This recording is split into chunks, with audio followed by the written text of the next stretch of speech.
I think that at a certain point, if you know a lot of things about someone and you don't say anything to look out for others, it's wrong. It's wrong to keep it to yourself. I don't want what happened to me or what has happened to other people because of him to happen to other people. And I don't believe he will ever stop behaving the way he does. I don't know if it's a sign Sukuna is showing up for Halloween, but this has to be one of the craziest months in content creation history. As you all know, Emiru got assaulted at TwitchCon, which made a lot of people question how Twitch handles safety and if they even care about their creators, because their responses and possible lies made them the target of a lot of criticism. And this weekend, Emiru did a stream where she would talk about a few things, and what started up as her giving us a follow-up on the Twitch incident ended up as her exposing and possibly ending her ex-boyfriend's career, Mizkif. And if you don't know who Mizkif is, he's a massive content creator, especially on Twitch where he has more than 2 million followers. But if those allegations are true, he may very well disappear from the face of the internet. It was definitely slow over time that bad things started happening. At the start, it would be things like, for example, he would throw bottles, like plastic bottles with liquid in it, not like glass bottles, at me, despite me telling him like I didn't like it and it scared me and I bruise very easily.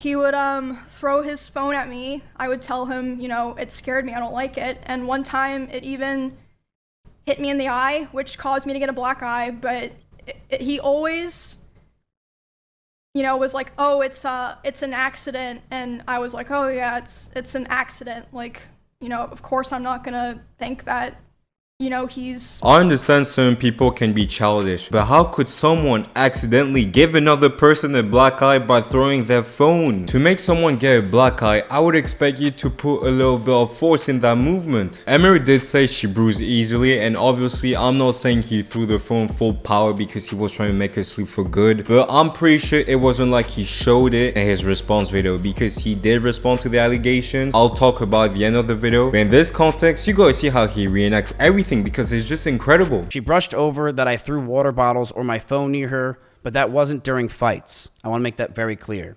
It would be me throwing my phone on my bed when I brushed my teeth. She did tell me she got a bruise from it, and I stopped. That's all that happened. I will throw you and show you an example, chat. I'm brushing my teeth. Right here. Look at me.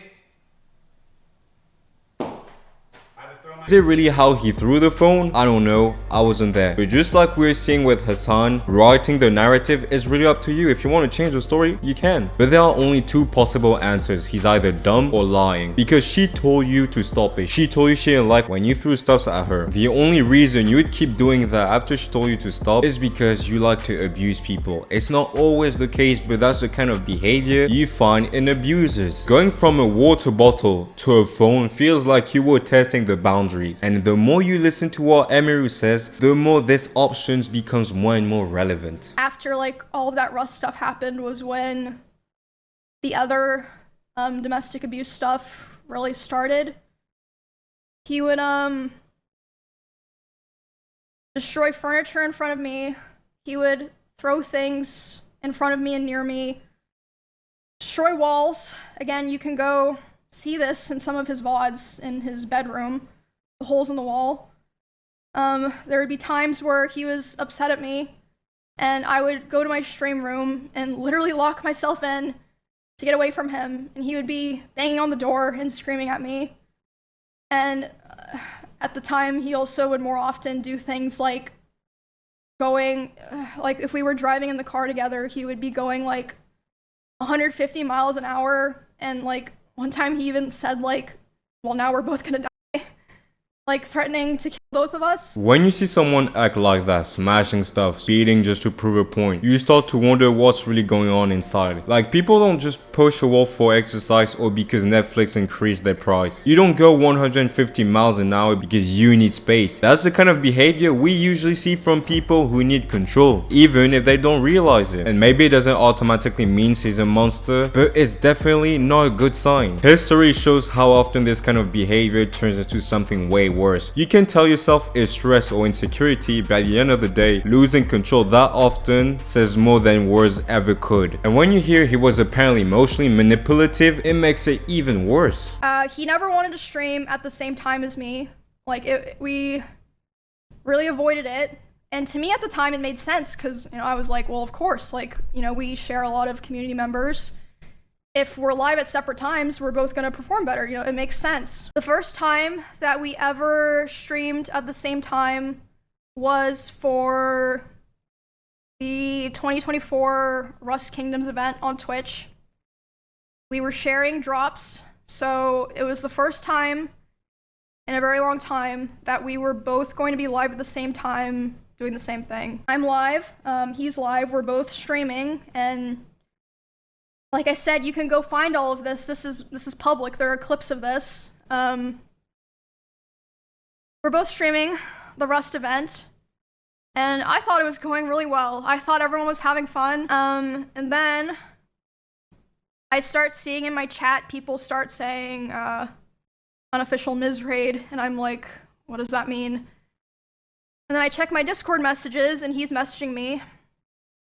He's saying like, Emmy, I'm gonna kill myself. I waited, or I'm gonna KMS. I waited so long for this, etc. Basically he was upset because I had higher viewership than him. That's literally it. I had higher viewership than him. I'm still live, trying to act like nothing's wrong. And in that house, I had a glass door so I could see this was happening. He was walking behind me, making sure that I knew he was there. And by the way, so there were many ways out of that house if he wanted to leave the house that were closer to his stream room.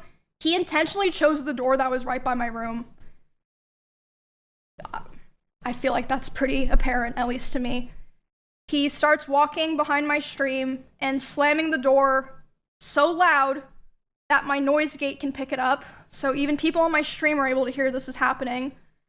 And he slams it so hard and so many times that the front door literally broke. Imagine streaming, doing your thing, and your boyfriend in the next room starts slamming doors because your numbers are better than his. That's not just insecurity, that's competition disguised as love. You're supposed to be happy for your partner, not treat them like a rival in the MVP race. The dude was guilt tripping her because she was doing better than him. He's telling you that he's gonna delete himself just because you have more viewers than he does. This is the kind of envy that's not even mentioned in the Bible because it's not supposed to happen. At this point, this is a sickness.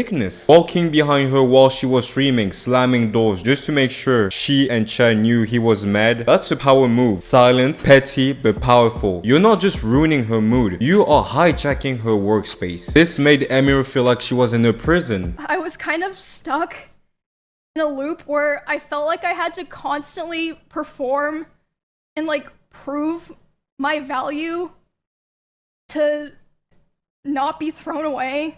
But at the same time, if I ever performed too well, I was going to be punished for it. And it just felt like a very rough situation to be stuck in. She basically had no way out. Perform too well, I'ma delete myself. Don't perform enough, it wasn't enough. And let's not forget, she's a content creator. She had to build her audience. She couldn't just tank her own career to make him happy. But she loved him, and I guess he knew that. That's why he took advantage of that. On YouTube and Twitch combined, he has more than 3 million subs. But this guy acts like he has to be institutionalized. They may seem cool on camera, but we don't know them. We don't know how they are in real life. And the more Emiru explains what happened in their relationship, the more I have the impression that this dude is another psycho from Arkham Asylum. A week after this breakup, he asked to come over to my house and talk from closure. He came to my house and I was crying like crazy because the emotions were just very high because I was dealing with a lot of major shifts in my life as a result of me attempting to start to try to distance myself from him. So yeah, we were just talking and I was crying a lot. He started to try to comfort me by hugging me while I was sitting on the couch and holding me really close to him. And when this was happening, we hadn't talked in quite a while, and I'm usually very uncomfortable with being touched a lot by people that I'm not in a relationship with. But I let him hold me while I was crying. And he started kissing me in my face, and I let him do it. I was still sobbing a lot. And then suddenly, he tried to climb on top of me and aggressively shoved his hand down my pants. And I screamed. Yeah. And when I screamed, he jumped off me like a cat, like. And instead of apologizing or checking if I was okay, he said, "I feel weird now. I feel like I did something wrong. I have to go." And he immediately left my house while I was still crying without checking if I was okay. I think what bothered everyone in that case is that he tried to take advantage of her. She was in her most vulnerable state, looking for comfort, not to get her cheeks clapped. But you, someone who claimed to have loved her, instead of being an emotional support, you put your desires first and went for the kiss. And the worst part is that when she screamed because she was not comfortable with what was happening, instead of apologizing, you made it seem like she made you uncomfortable and you were in your right to leave. Guys, I'm gonna be honest, I'm not afraid. I know it's not that obvious, but that's why I have to be honest. However, I can tell when someone is not right in their head. And I feel like in this situation, everyone can tell that this man could be classified as dangerous. Possible physical abuse, mental abuse, and threatens Emiru like a true villain. An honorable mention reason for why I'm doing this is that for a while, he has been indirectly threatening me through my friends and people that I work with. They've informed me that he said that if I ever talked about anything he did, he would try to create a smear campaign against me in retaliation.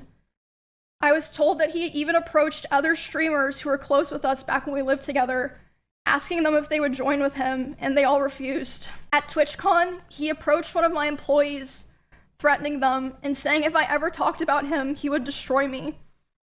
Multiple people have told me that his plan was to claim that I kill animals and that I killed my own rabbits, since I had several of my rabbits pass away over the course of 3 years while I lived with him. That's not insecurity anymore. That's image management. That's someone who knows exactly how much power they have and how far they can push it. I'm pretty sure it wasn't just words either. How can you show up at TwitchCon and threaten one of her employees? And it just makes you think, when someone's first instinct is to protect their reputation instead of the person they hurt, that says everything. Because people who have nothing to hide don't plan smear campaigns in advance. They don't walk around collecting allies like it's a game of Risk. It's control again, just a different kind. First it's emotional, then it's social. It's like, if I can't control you, I'll control what everyone thinks about you. And honestly, the saddest part is that he probably thought it would work. And when those kind of claims are made against a content creator, he either goes in full hibernation mode or responds to the video. And I'm not gonna lie, Mizkif's response was pretty bad. Because when you look at it, it's weird. He does acknowledge a lot. He admits he was toxic, jealous, obsessed with numbers, that he's literally the kind of friend who's gonna prey on your downfall, and probably a bad boyfriend. But then he starts rewriting things midway through, like the phone incident. Maybe it was an accident, maybe not, but when you're already being accused of giving someone a black eye, pretending it's just bad aim feels a little too convenient. He also skips over key details, like the actual black eye, and instead talks about how she bruises easily. That's the kind of deflection that makes you pause, like you're admitting just enough to look honest but not enough to sound guilty. Numerous clips have surfaced online showing him behaving in a manner that, put simply, could be described as toxic. What turned out as one person exposing another is ending as one big jumping session. Then out of nowhere, he says she was toxic too. I was not perfect, and I reflect on those situations with poor taste to myself. I'm ashamed that the situations got so bad, but Emmy was also violent. She would throw clothes or plushies at me, and I punched holes in the walls or slammed doors in aggression. I one time did say I was going to kill myself during an argument, But Emmy did this as well numerous times. That she mistreated her rabbits, that she would make them live in awful conditions. That's why she had so many of her rabbits die in over a year or something like that. That he's going to expose a bunch of other streamers, Emiru included. I am totally okay with exposing a lot of things and saying things. At this point, I think it's pretty obvious I will not be friends with any of these people after this. Ludwig was right.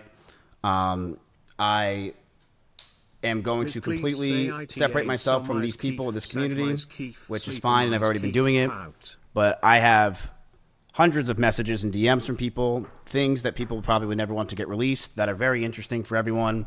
And I will be releasing it as time goes on, because why not? Like, bro, what does that have to do with anything? You're not saving the world. You're just making yourself look worse. At some point, you start wondering if this is a comeback plan or a kamikaze mission, because the energy feels less like accountability and more like, if I'm going down, I'm taking everyone with me. I'm not saying he's not allowed to defend himself. Know that Emiru was perfect in the relationship. All that I'm saying is that I have the impression he's doing his best to tone everything down and deflect the attention. The truth is, situations like this remind us how blurry the line gets between content and real life. These creators live in front of the camera every day, so it's easy to forget they're not just characters, they are people. But that also means the worst parts of them can hide behind charisma, humor, or relatable personality. You watch someone stream for hours, you laugh, you feel like you know them, but you don't, and that's the problem. Parasocial trust. We give it away too easily. We assume success equals decency, that someone who entertains us can't also manipulate, yell, or control behind the scenes. But stories like this, whether you believe every detail or not, make you think twice. So yeah, I can't confirm every detail of this story, but one thing is sure, things are gonna get worse. That'll be all for today's video, guys. Honestly, I didn't expect that, and I'm pretty sure no one expected that to come out. I think it's pretty clear Mizkif needs some help, but instead of going into mad mode, maybe you should consider leaving the internet, taking some time off. But let me know what you think in the comment section. This guy is the reason the sin of envy exists.